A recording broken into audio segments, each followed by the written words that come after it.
afecto displaciente que se diferencia de otros como son el dolor o como es la ansiedad o, por ejemplo, el duelo. Podemos diferenciar dos manifestaciones diferentes de la angustia.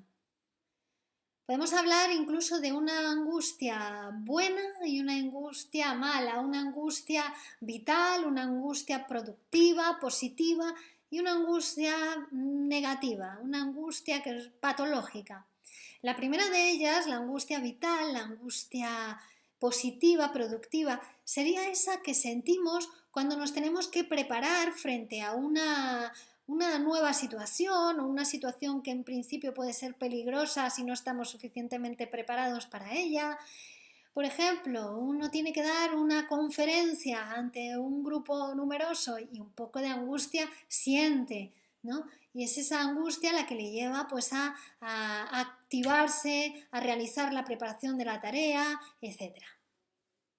O también cuando se trata de huir de un peligro exterior, esa angustia positiva a uno le ayuda a escapar o a defenderse o incluso a atacar.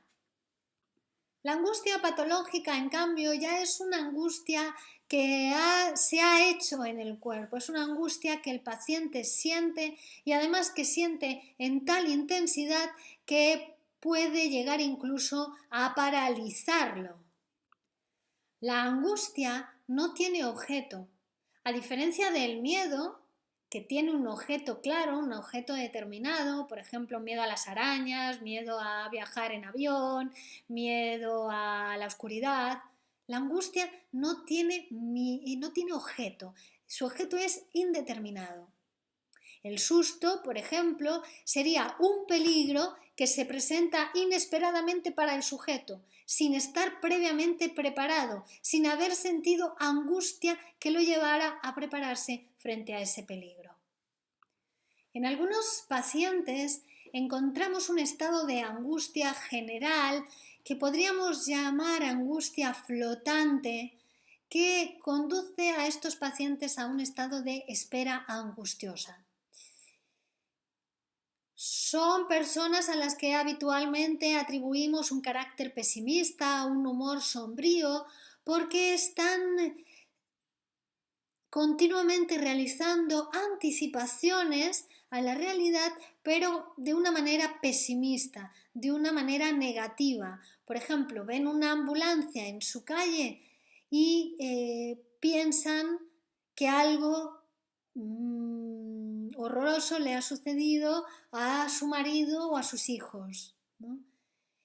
Observan un accidente en la carretera y piensan que que ese accidente les ha pasado a algunos seres queridos, etc.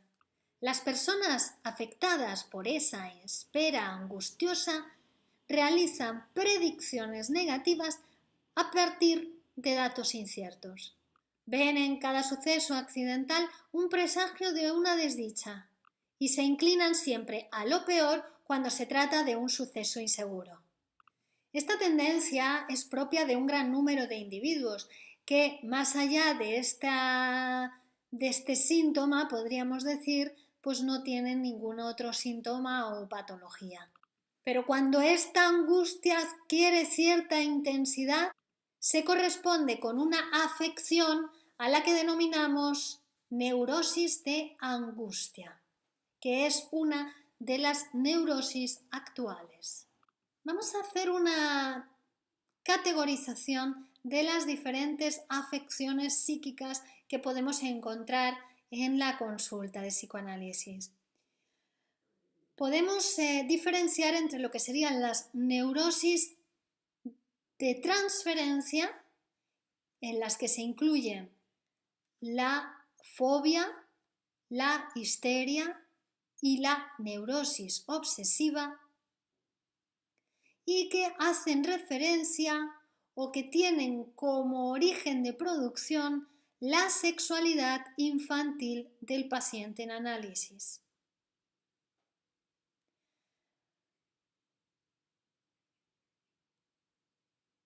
Frente a las neurosis de transferencia, encontramos las neurosis actuales, Dentro de las neurosis actuales estarían la neurosis de angustia, la neurastenia y la hipocondría. El origen, la causa de producción de estas neurosis se encuentra en la sexualidad actual del paciente en análisis. Otra categoría, diferente a estas dos primeras, sería la de las enfermedades psicosomáticas, que siempre están precedidas por una neurosis de angustia. Las enfermedades psicosomáticas son aquellas sobredeterminadas psíquicamente con un fuerte componente psíquico, pero en las que ya se puede objetivar un daño orgánico, una lesión en un órgano del cuerpo. Y por último, otra de las categorías de afecciones psíquicas serían las neuropsicosis narcisistas, donde podríamos incluir la psicosis y también la depresión o melancolía. La angustia entonces está presente en diferentes afecciones psíquicas. Vamos a ver ahora cómo es la angustia de la fobia, una de estas neurosis de transferencia que acabamos de mencionar. En la fobia, la angustia está ligada a un objeto y se manifiesta como miedo a ese objeto fóbico. Objetos o situaciones también pueden ser. Miedo a la oscuridad, al aire libre, a la sangre, a los objetos punzantes, a las serpientes, a los caballos, a viajar en tren, a viajar en avión, a la soledad, a cruzar una calle, a cruzar una plaza y multitud de otros objetos a los que las fobias pueden asociarse. Dentro de estos objetos encontramos tres grupos diferenciados. Aquellos a los que resulta comprensible que alguien pueda tenerles miedo, como por ejemplo las serpientes, ¿no? Despiertan per se una antipatía en el ser humano. Este miedo está intensificado, exagerado en el caso de la fobia. Un segundo grupo de objetos serían aquellos que pueden entrañar algún peligro, pero que es tan improbable que eso sea así, que eso se produzca, que cuando realizamos estas actividades ni siquiera pensamos que pueden ser peligrosas, como por ejemplo viajar en ferrocarril. El tercer grupo de objetos se refieren a aquellos objetos o situaciones que en principio per se no provocan ninguna antipatía en los humanos y más bien podemos encontrar incluso personas que se encuentren inclinadas al encuentro con estos objetos. Por ejemplo, la fobia a un gato, ¿no? Existen personas que pues muestran cariñosamente su simpatía hacia los gatos. No es un objeto que de por sí produzca ese tipo de reacciones. O por ejemplo, la angustia a cruzar la calle. Y en este sentido, también las fobias podemos ver la relación que existe con esa sexualidad infantil que decimos que son las que producen este tipo de afecciones psíquicas, porque suele tener que ver con este tercer grupo de objetos que se establecen como objetos fóbicos, suelen tener que ver con aquellas actividades que de niño los padres les indican a sus hijos que no realicen solos, cruzar la calle, cruzar la plaza, acercarse a los animales, ¿no? Como si perviviesen en el fóbico esa sexualidad infantil. De hecho, las personas con agorafobia, por ejemplo, que pueden sentir una enorme angustia a la hora de cruzar una calle, si lo hacen acompañados de otra persona que les da la mano, no sienten angustia. Por lo tanto, la característica de la fobia no es tanto el objeto, sino la intensidad de la angustia y el miedo frente a ese objeto.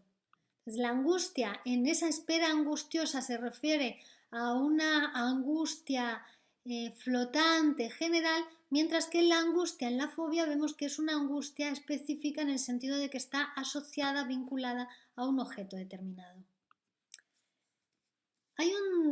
Hay otro formato en el que se puede presentar la angustia, que es a través de un ataque de angustia. En el ataque de angustia puede existir una absoluta falta de relación entre el ataque y un objeto o amenaza que lo justifique. Por ejemplo, en la histeria puede aparecer la angustia como un síntoma aislado cuando realmente se produce una excitación de la paciente que lo tendría que haber conducido a otro tipo de afecto. El ataque de angustia puede producirse sin causa comprensible. A veces está reemplazado por un único síntoma muy intenso: taquicardia, aceleración de la respiración, vértigos, sudoración, temblores en las piernas. Y en ocasiones el ataque de angustia aparece con el formato de un equivalente del ataque de angustia, como por ejemplo un ataque de bulimia. En la neurosis obsesiva, la angustia es precisamente lo que se evita con los rituales, con los actos expiatorios, con los ceremoniales, con las repeticiones. Es decir, cuando el paciente neurótico obsesivo o TOC, ¿no?, trastorno obsesivo compulsivo, siente la angustia, es cuando se activan sus síntomas. Y si, por ejemplo, le impedimos al paciente realizar el ceremonial, va a sentir una angustia insoportable. La angustia en este caso se encuentra disimulada a través del síntoma, que es precisamente lo que se pone en marcha, lo que se activa para evitar la angustia. En la espera angustiosa o neurosis de angustia existe una relación directa entre la sensación de angustia, entre la producción de angustia y la sexualidad actual del sujeto, como ya hemos mencionado, al realizar la categorización de las diferentes afecciones psíquicas. Es decir, la neurosis de angustia y esta angustia de espera angustiosa forman parte de lo que hemos llamado las neurosis actuales. Y es que en estos pacientes observamos determinadas prácticas en su vida sexual que fomentan o favorecen la angustia. La vida sexual es más amplia que la vida genital, pero en muchos casos, o en la mayoría, estas personas también realizan este tipo de prácticas en su vida genital, tales como el coitus interruptus o la eyaculación precoz. Pero cuando esto sucede así, observamos que también estas personas aplican ese tipo de prácticas a otras esferas de su vida general, es decir, interrumpen la actividad, como en el coitus interruptus. Inician una actividad y siempre la interrumpen, no la terminan, la retoman y la vuelven a dejar, ¿no? O en el caso del eyaculador precoz, comienzan una actividad antes del momento indicado, siempre llegan antes a los encuentros, se adelantan, se anticipan demasiado, anticipan el final antes de haber comenzado la actividad. Bueno, pues este tipo de prácticas producen angustia. Existe una relación entre la angustia patológica y la angustia normal. Desde el punto de vista del psicoanálisis estudiamos lo patológico, pero para conocer el funcionamiento normal del aparato psíquico, para saber cómo funciona nuestro psiquismo y en su función saludable, ¿no? La angustia real podemos definirla entonces como una señal frente a un peligro exterior, una señal frente a un peligro que proviene de la realidad y que nos avisa de que hay que activarse, ¿no?, para huir del peligro o para defenderse o para atacar, pero que es necesario realizar una activación del sistema nervioso.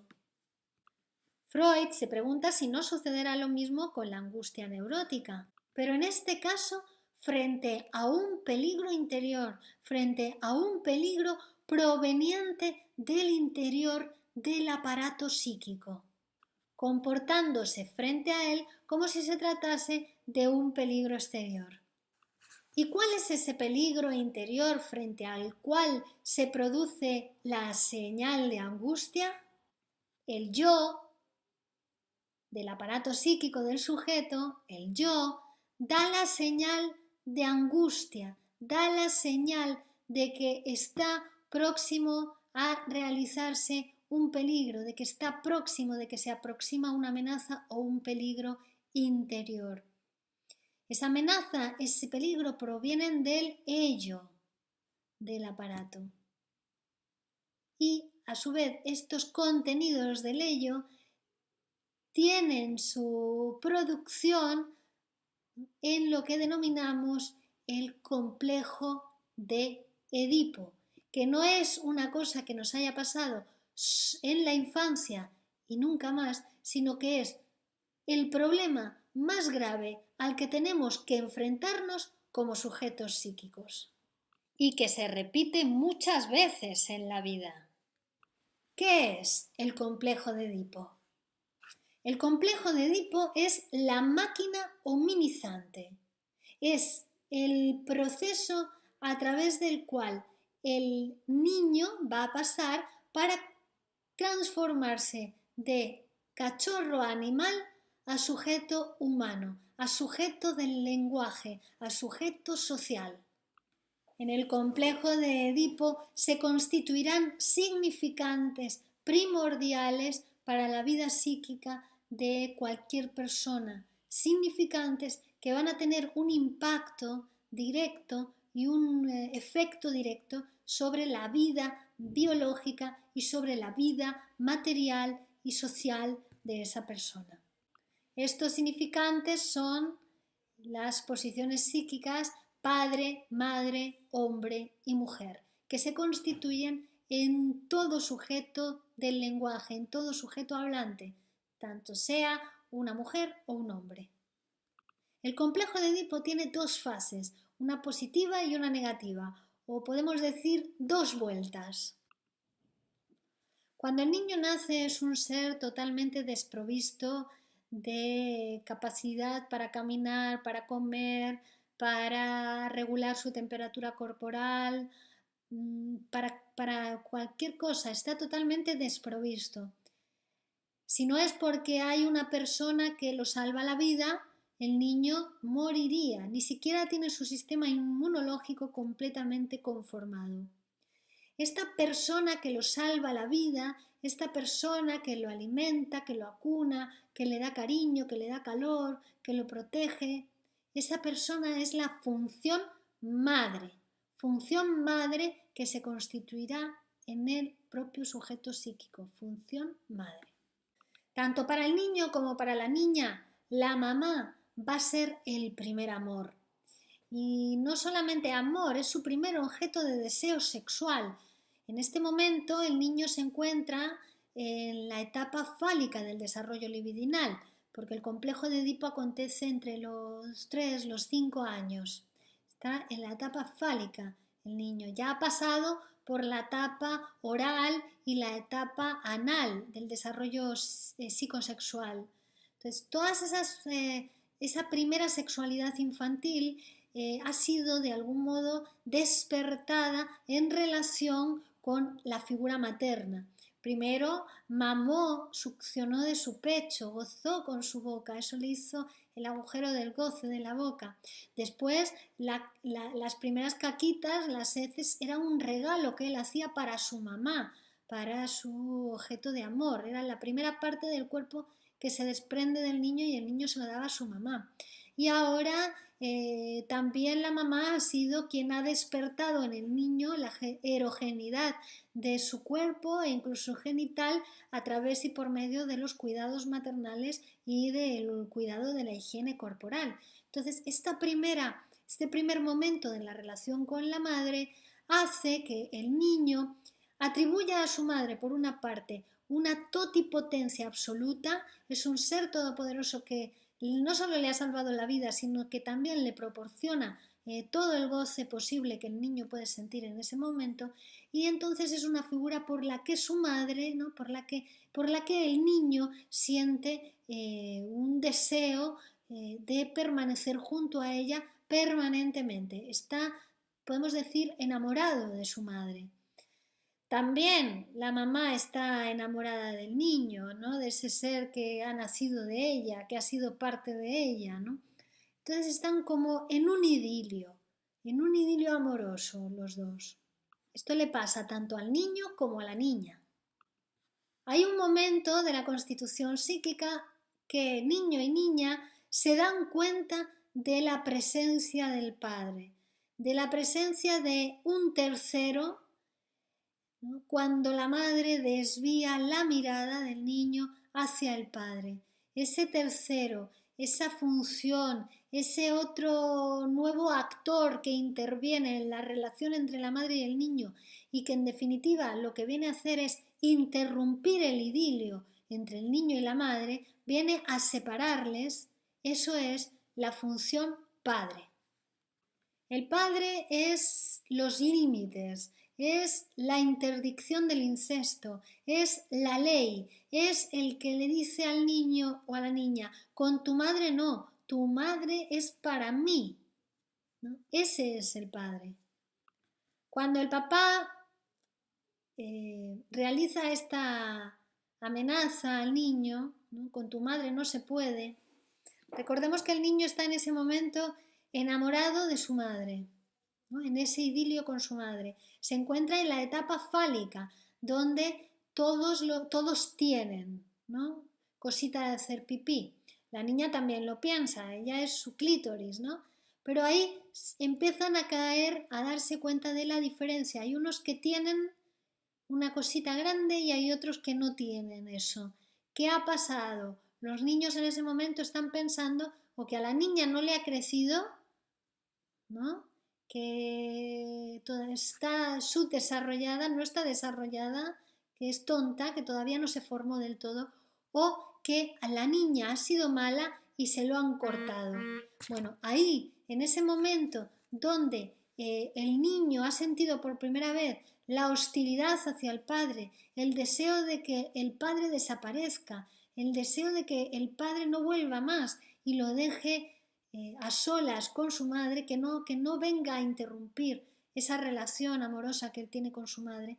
Ahí nacen entonces esos primeros celos, los primeros deseos hostiles hacia el padre y también el temor a la castración, porque si su padre se enterase de lo que él desea hacia su padre, el niño piensa, el papá lo castraría, el papá lo separaría. En este momento es la castración porque el niño se encuentra en esa etapa fálica donde lo más importante para él es el falo. Bueno, esta amenaza de castración, este complejo de castración que forma parte del complejo de Edipo y es un componente muy importante, hace que se sienta esa primera angustia de castración, esa angustia a la posibilidad de castigo aplicada por el padre. Todas las angustias posteriores van a remitir directa o indirectamente a esta angustia de castración. Están sobredeterminadas por la angustia de castración. El complejo de castración va a cerrar la constitución de la masculinidad, tanto en el niño como en la niña, y va a abrir el proceso de constitución de la feminidad. Y es que niño y niña se ven obligados a renunciar a la madre, a renunciar a ese amor que sienten por la madre y a renunciar a esos deseos hostiles, de agresión, de odio que sienten hacia el padre, puesto que también al padre lo aman, es un ser importante en su vida. Pero esa renuncia hacia la madre hace que tanto el niño como la niña se dirijan su amor sexual, ¿no? Su amor libidinal hacia el padre. Y ahora es la madre la que se va a presentar como rival por el amor del padre. Por lo tanto, son ahora los sentimientos hostiles y agresivos dirigidos hacia la madre. Nace ahí la posición pasiva frente al padre, la feminidad, que nace tanto en el niño como en la niña. Muchos problemas de algunos adultos tiene que ver con adoptar esa posición femenina frente al otro. Por ejemplo, problemas en el trabajo, problemas laborales por discusiones con los jefes, porque lo que no se puede es adoptar una posición pasiva frente al jefe, una posición de acatar órdenes y realizar indicaciones. En este caso no hay ninguna figura que sea tan determinante a la hora de aplicar ese mismo amenaza, ¿no? Con tu padre no, puesto que la madre ha quedado desprestigiada, porque como la madre no tiene, ¿no? Forma parte de ese grupo de seres que no tiene cosita de hacer pipí, queda desprestigiada. Es por eso que la relación, ¿no?, femenina con el padre queda como más abierta, no se cierra del todo, digamos, esta segunda vuelta del complejo de Edipo. También esta segunda vuelta del Edipo viene acompañada por una modificación en lo que es la zona erógena primordial o principal, ¿no? Que la niña pasa de ser el clítoris a ser la vagina, con lo que nacerá también esa feminidad, la existencia de la vagina, ¿no? y del coito y de la posibilidad de fecundar un hijo, y en el niño también hay un desplazamiento, ¿no?, de la zona erógena principal, que sería el glande, a el pene. El final del complejo de Edipo implicaría entonces la renuncia a los deseos incestuosos hacia la madre y hacia el padre y a los deseos hostiles hacia el padre y hacia la madre. Implica renunciar a esto. Pero algo que ha estado en el aparato no desaparece nunca. Lo que sucede es que el aparato psíquico acontece una cosa que se llama la represión primordial, y es que esas figuras, padre y madre, no se abandonan, sino que devienen inconscientes. A partir de ese momento se constituye el aparato psíquico dividido en una parte consciente y una parte inconsciente de la personalidad, donde se han enviado esa relación con el padre y con la madre, esa relación edípica. De la posición que la persona adopte en el complejo de Edipo puede surgir una posición normal y saludable, o puede surgir la producción de una neurosis, ¿no? Porque habíamos visto que la enfermedad, el síntoma, es una satisfacción sustitutiva de los deseos infantiles reprimidos, pero en forma de síntoma, o también puede derivarse de esa posición frente al complejo de Edipo una homosexualidad manifiesta. Así que en todo sujeto psíquico, como consecuencia de este paso por el complejo de Edipo, se van a constituir un padre, una madre, un hombre y una mujer, en todo sujeto psíquico, en todo ser humano. El heredero del complejo de Edipo va a ser el superyo, que es la internalización de las figuras paternales, padre y madre, y es equivalente a la conciencia moral. Es ese mandato que te dice como tu padre debe ser, pero hay algo que le está reservado, o que en ocasiones manda a gozar con la madre. A partir de ese momento, entonces, el aparato psíquico queda constituido como una parte consciente e inconsciente, y también como estructurado como yo, ello y superyo. A la represión primordial se van a sumar después otras represiones secundarias, ¿no?, de todas aquellas representaciones que están de alguna manera vinculadas, relacionadas, conectadas con las representaciones que primariamente se reprimieron. La angustia, por tanto, va a ser una señal para la represión. Es una señal que indica que uno de estos impulsos instintivos que están en el inconsciente se está haciendo tan grande, está creciendo de tal manera que se escapa al control del yo, que se escapa al influjo del yo. Frente a ese peligro o esa amenaza interior, el yo da la señal de angustia, y una de las respuestas que puede llevar a cabo el aparato psíquico es la de la represión. Reprimir la representación que viene asociada a ese afecto que trata de expresarse, a ese impulso inconsciente que trata de expresarse. La angustia de castración es origen de toda angustia, ¿no? Porque es lo que le hizo al niño salir del Edipo, salir de esa fase de la constitución de la masculinidad y abrir la fase de la constitución de la feminidad. La angustia de castración es un elemento muy importante, es un componente muy importante para que se pueda llevar a cabo correctamente el complejo de Edipo, porque es frente a ese miedo del castigo del padre, de la castración ejercida por el padre, que el niño y la niña renuncian a la madre, dando lugar a la posibilidad de que se constituya en ellos la ley, el tercero, el nombre del Padre, y se abra la posibilidad de constituirse en ellos la feminidad. En el psiquismo no hay representación de la muerte. Lo más cercano a la muerte que hay en el psiquismo es la castración. La castración se refiere primeramente a la separación del pecho materno. Ahí el niño quedó castrado, separado del pecho de la madre. Y después a la separación de las heces del cuerpo del niño. Es la primera parte de su cuerpo de la que se separa. Después vendría la castración del niño, que es en realidad la castración de la madre. Castrar a la madre significa quitarle todo ese poder que el niño le había atribuido en su primera fase de desarrollo sexual, donde la madre era ese ser todopoderoso que le había salvado la vida.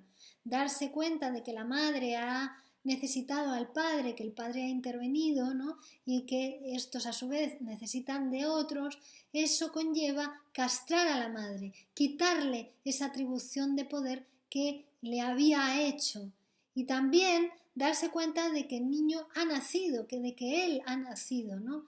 Que se reproduce por sexuación, que proviene de padre y madre, o lo que es lo mismo, que es un ser mortal. Terminamos aquí esta novena clase del curso de introducción al psicoanálisis, pero continuamos en la clase 10, donde hablaremos sobre la transferencia. Les esperamos.